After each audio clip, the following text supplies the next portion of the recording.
Hey everybody, welcome to the broadcast. This is Jordan Sekulow, Executive Director of the American Center for Law and Justice. In a time when we have been working, of course, with the President, the White House, Congress, preparing potentially to do battle with the far left, but also fighting hard for the election integrity right now, we thought it was an important time for you to be reminded of the kind of work the American Center for Law and Justice was successful in doing under the previous administration. Under an administration not so friendly to conservatives and Christians and evangelicals. And that was, of course, we represented all of those Tea Party cases and took on the IRS and beat the IRS.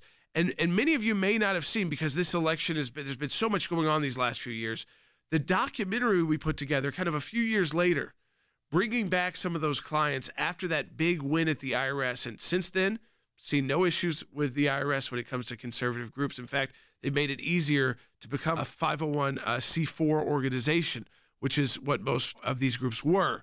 So we put together a documentary. It's called Targeting Us. And I really encourage you to go and check the full documentary out at ACLJfilms.com. That's ACLJfilms.com. But on today's broadcast, we're going to play some of the highlights of that documentary, Targeting Us, so that you know the ACLJ is ready to do battle for you, regardless of who is in the White House or who controls Congress or who controls the IRS. That's what we do with the American Center for Law and Justice. Take a look on today's broadcast at just some of the documentary, Targeting Us. We'll be right back.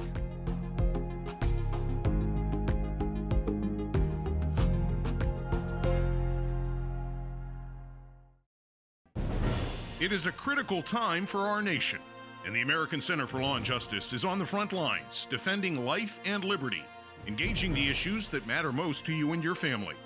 Whether it's working to protect Americans from the dangers of radical Islam and the persecution of Christians, to defending life at the U.S. Supreme Court, to protecting your religious and constitutional freedoms, we could not do this work without you, without your support.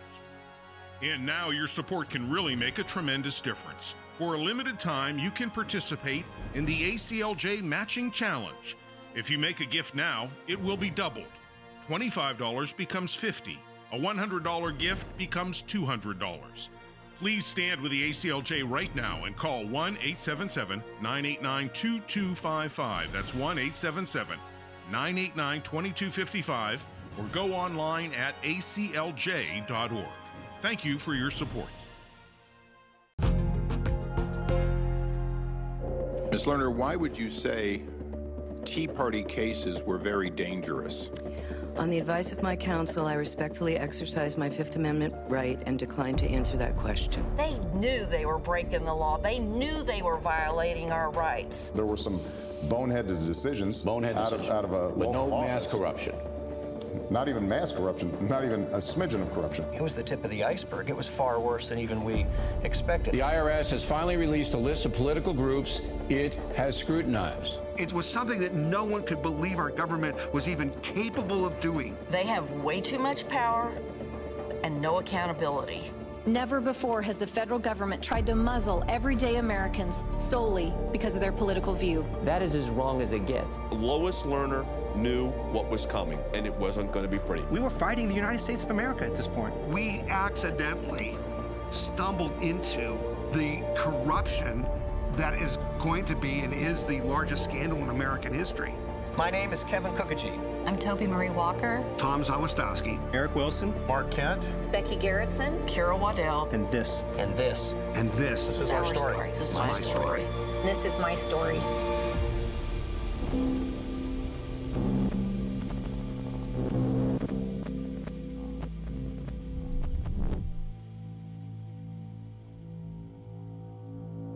I live in a little town outside of Montgomery, Alabama.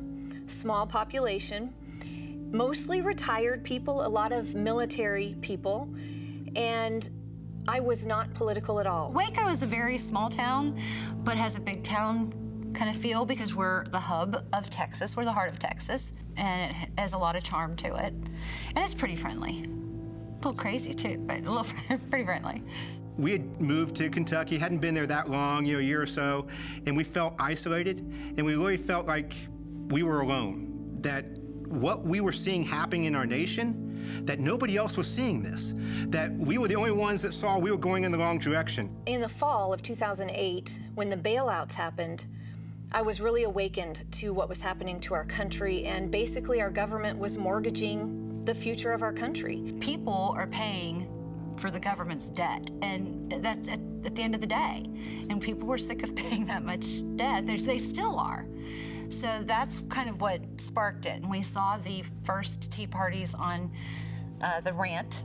This is America. How many of you people want to pay for your neighbor's mortgage that has an extra bathroom and can't pay their bills? Raise their hand. How about we all?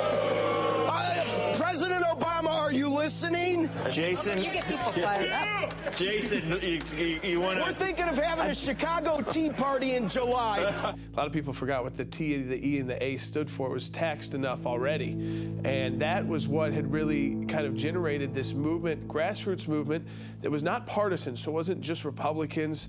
It wasn't even just conservatives, but it was people across the country who said, I've just had it with the federal government. At that time, we had heard of other groups around the country, just people around the country they were going to start what they called a Tea Party, like the Boston Tea Party, and rebel against some of these policies. So my husband said, Becky, I know they're going to have a Tea Party in Montgomery, but we have a lot of older folks up here in Wetumpka. Why don't we put something on at the park? I've been advocating against, the overreach of government for a long time.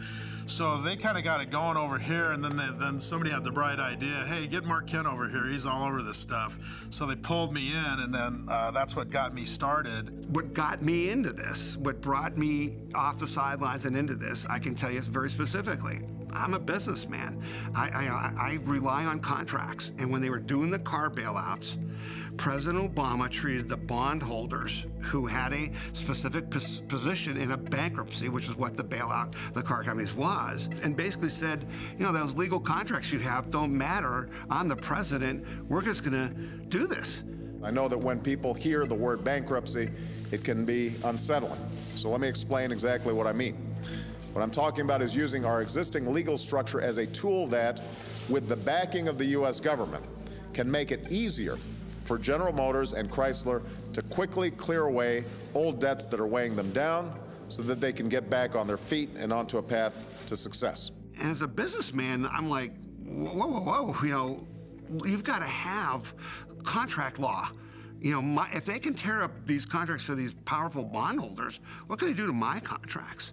And literally, that's what brought me into the fight, because I said, if we don't have contract law, if we don't have the rule of law, well, then we don't have a country anymore. While Americans are finding ways to cut back, the Democrat Congress and our president have gone on an unprecedented spending binge. Bailout after bailout. The battle on Capitol Hill to respond to that proposed $25 billion bailout for the struggling big three automakers. General Motors now has flat tires and a dead battery. But Barack Obama's ready to hop in the driver's seat with a $30 billion jump start. Our government will be making a significant additional investment of about $30 billion in GM. Chrysler is a different story. Not viable as a standalone company. But the government will give it 30 more days to finish a possible agreement with Fiat. One other bailout may give them 6 months, may give them a year, but they're still going to be sick. They need to restructure. Understand, we're making these investments not because I want to spend the American people's tax dollars, but because I want to protect them. Why go bankrupt when you can get Congress to bail you out? This bailout business deal is getting offensive. I mean, every industry now is looking for a handout, and the only requirement to actually getting one is being a failure. A set of sacrifices from all parties involved: management, labor, shareholders, creditors, suppliers, dealers. Protests across the United States. Tea Party protests are erupting across the country. Angry taxpayers, or at least some of them, are taking to the streets in the spirit of the Boston Tea Party. People are protesting President Obama's massive $787 billion stimulus bill, his $3.55 trillion budget, and the federal government that has been ballooning by the day since the president took office. Although I'm an attorney by trade, my wife and I are both homeschoolers and teachers. We teach teach both in our own family, we teach in families in the community. And it was out of that I was inspired to form an organization called Linchpins of Liberty, which is an American leadership development enterprise whose motto is to challenge the imagination of the rising generation. And we do that by mentoring high school and college students in particular in moral and political philosophy to give them a taste for freedom and the skills to be free. I kind of remember almost to the day, you know, the light bulb flashing off in my head, that moment of, you know, clarity that I had to do this, because when Obama first got elected, I thought, man, we're going to give this guy a chance. He could heal a lot of wounds. I mean, there could be a lot of unity going on here. And the first thing he did was Obamacare. This goes so far away from liberty at this point that, you know, we've got to do something. We've got to organize. We've got to start educating people. So that was kind of the moment. It was like, boom, okay, I got to get involved with this stuff. You know, it all kind of came together at the same time. And that's when I you know, went to the group and said, okay, what can I do? You know, the community was looking for some answers, and we're really not seeing any of those answers when you're talking about in the, you know, the people who are put up to be voted on by either party. We just didn't feel like they were speaking to us. We put out a call just on a meetup at the time saying, hey, anybody else feel like this, let's get together in March. And we thought we'd have a few people over to our house. We had tons of people emailing, calling. Pretty soon we figured out real quick we were going to outgrow our house. So we organized local groups at that point. And all across Kentucky, we had 8 different local groups that then met under the Kentucky 912 banner that were just local meetups that just came together. These wasn't politicians. We ended up with over 1,000 at the noon event and close to 2,000 at the evening event. So we were like, this is crazy, you know, how many people showed up. We met on June 30th or somewhere in there of 2009. We met with 3 people at a Cracker Barrel and decided to have our first Tea Party. And it was too close to July 4th to have one when everyone was having them July 4th. So our first one was on July 11th in Ravenna, Ohio, on the lawn of the courthouse. And we had 345 people show up for our first Tea Party. The meetings that we began having right after that first Tea Party, we began meeting every month, and we would talk about different issues, whether it was fiscal policy or the history of our country. The 912 Project was originally founded on 9 principles and 12 values. Or another way to look at it, a lot of people talked about it, was the day the people were after 9/11, when we wasn't red states, blue states. We were United States. We were united on principles and working towards the same goal. And you really looked out for your neighbor, and things were about that local community. And that's really what we tried to get back to. Principles, values, community. That was the bedrocks of the 912 Project. And Kentucky 912 Project really amplified that in the state of Kentucky. I'm a teacher. I was a homeschool mom and have an education background. I love teaching. So for me, I enjoyed the research of what was happening, and then I wanted to tell others about these bills and what was happening, and we would provide outlets for people at the meeting to be able to, what should they say to their congressman? What are things that they need to be worried about, certain parts of the bills? And we were able to help them have a vehicle and to let them know we are with them. We are doing this as well. We are making phone calls, and I would show people how to make a phone call and, you know, give them a script if they didn't know what to say. And these were all things that just helped empower the people to be able to stand up for what they think is right. We had everything from grandmas and grandpas who were retired, maybe teachers, businessmen, clergy, military, people that worked in factories. We had some that were in law enforcement. We had some that were elected officials. We had, I mean, the broad spectrum. Outside the Capitol, a few hundred members of the conservative Tea Party movement called on Congress to kill the Democratic health care reform bill. There's a Tea Party tidal wave, and we're sending a message to them. What makes the so-called Tea Party movement so significant is that it isn't driven by any one personality or issue. There's no list of members or chapters. Best guess is that several 100,000 participated in one or more of the protests last year. There's no one office or figure who speaks for the movement. The government takes so much of our money, and I feel like it's just endless. It never ends. It's never enough.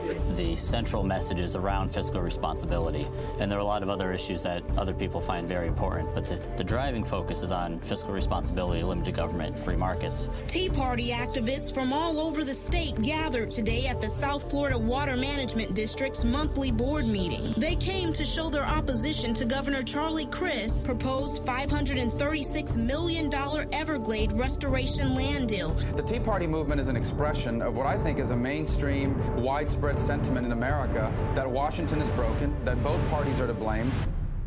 Folks, we've got more of Targeting Us coming up. It's a great reminder of the work that we can do regardless of who is in the White House, regardless of who controls Congress, to get justice done, to beat back some of the most feared government agencies like the IRS. And this is a matching challenge month at the ACLJ. That means if you make a donation of $20, we have a group of donors that say they will match every donation that comes through in the month of November. So any donation, 5, 10, 20, is doubled, but you're just charged 5, 10, or 20. So make that online donation today at aclj.org. Double the impact of your donation so that we are ready to go for whatever battles are ahead right now and even in the new year. Donate, be part of the matching challenge, aclj.org. We'll be right back.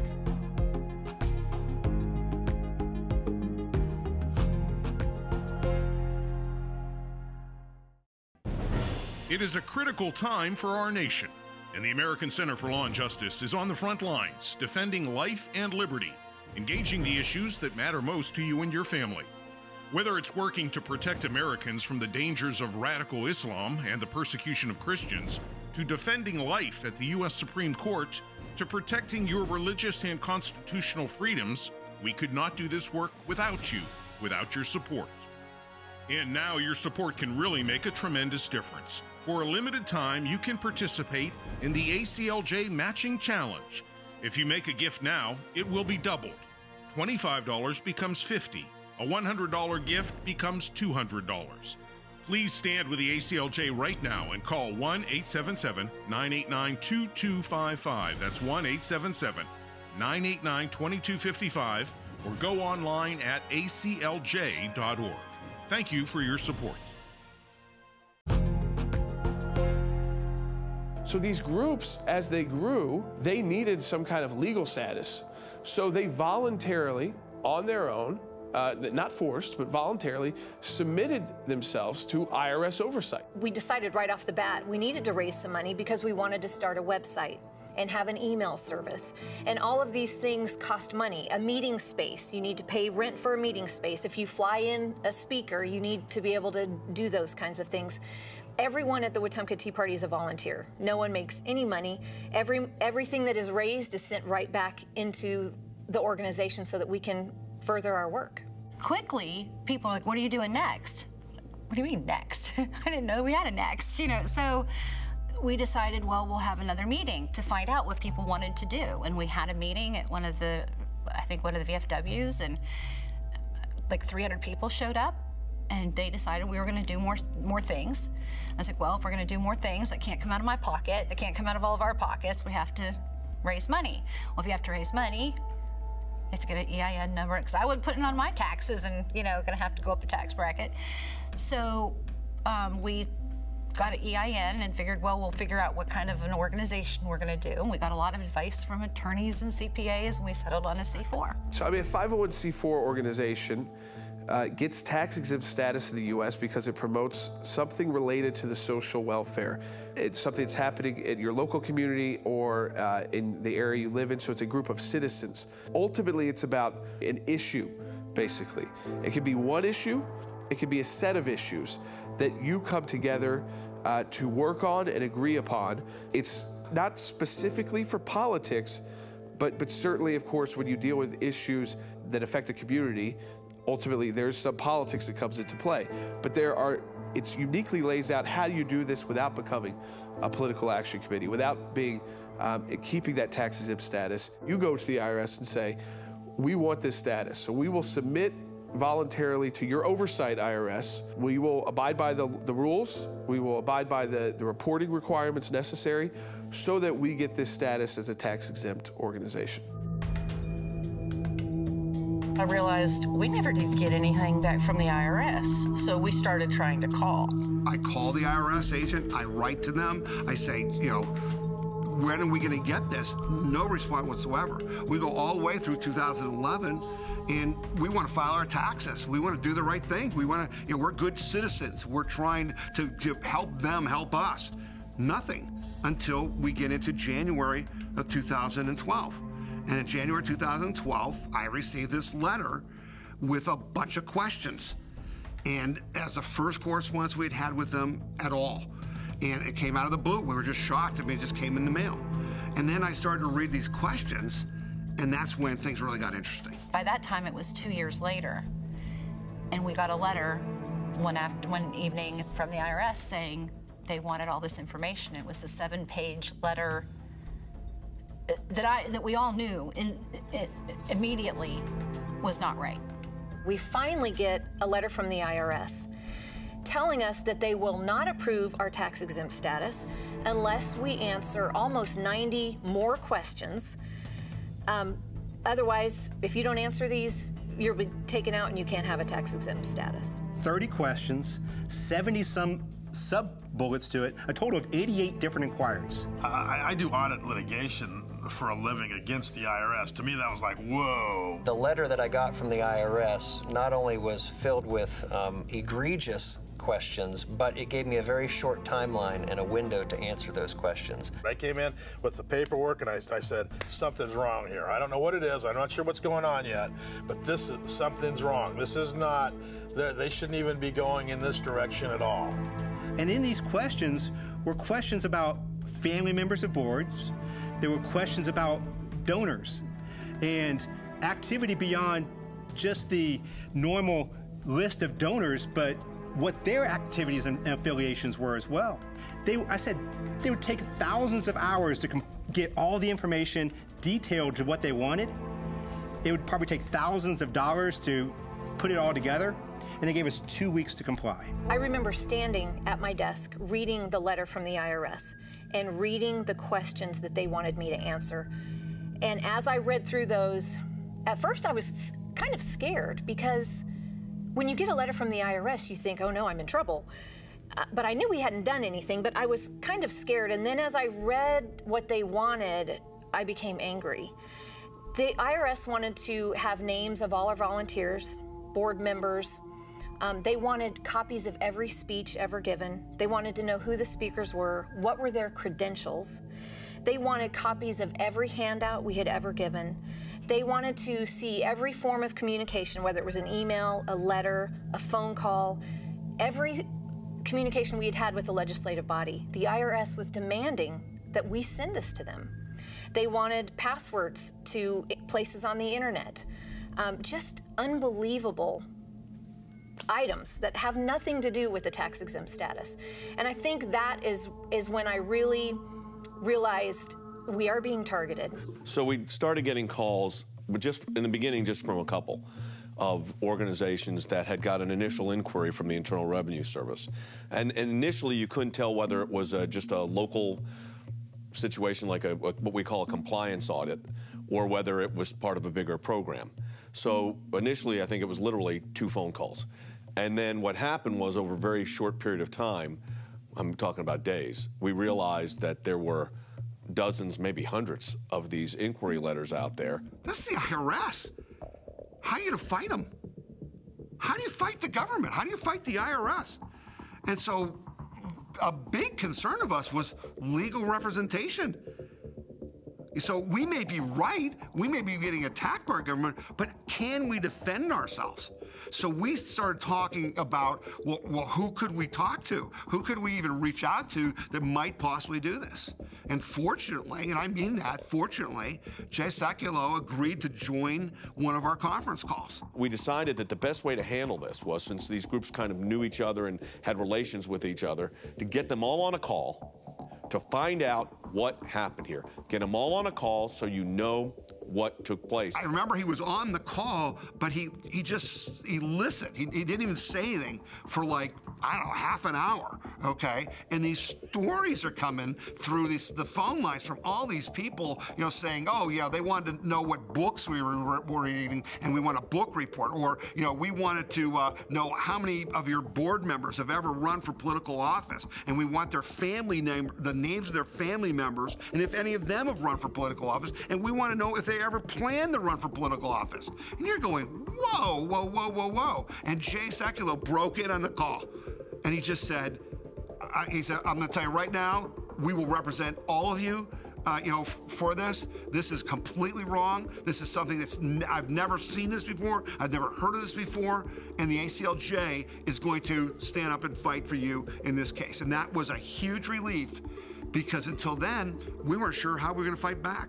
What we found out on that large conference call was that everybody was being asked the same thing from all these different offices. They were trying to shut groups down that they disagreed with. This was very, very serious. At that point, we were scared.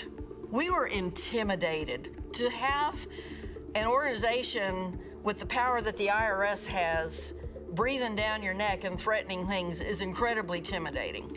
For an average American, I mean, it was just like, you know, could they come after our spouses' jobs? Could they, you know, what's going to happen to us here? We were frightened. And I'll never forget what Jay said when he said, well, you know, we're going to handle this. And he said, I know all of you are frightened by this, and I just want you to know we've got your back, and we're going to be taking care of this, and it's going to be okay. And I felt like the weight of the world was off of my shoulders. I mean, I finally felt like I could take a deep breath, and it was going to be okay. Folks, I want to thank you for watching the ACLJ broadcast. Let me encourage you. On the next broadcast, we're going to feature more of our documentary, Targeting Us, which is a great reminder about all the work we could do. Even when there's an administration in office which may not share our views, if you want to see the full film, that's at ACLJfilms.com, ACLJfilms.com. And remember, we are in a matching challenge month this month of November, which means whatever you're able to donate to the ACLJ in November, we have a group of donors that say we'll match all of those donations that come in. So double the impact your donation. Donate at aclj.org. We'll talk to you next week.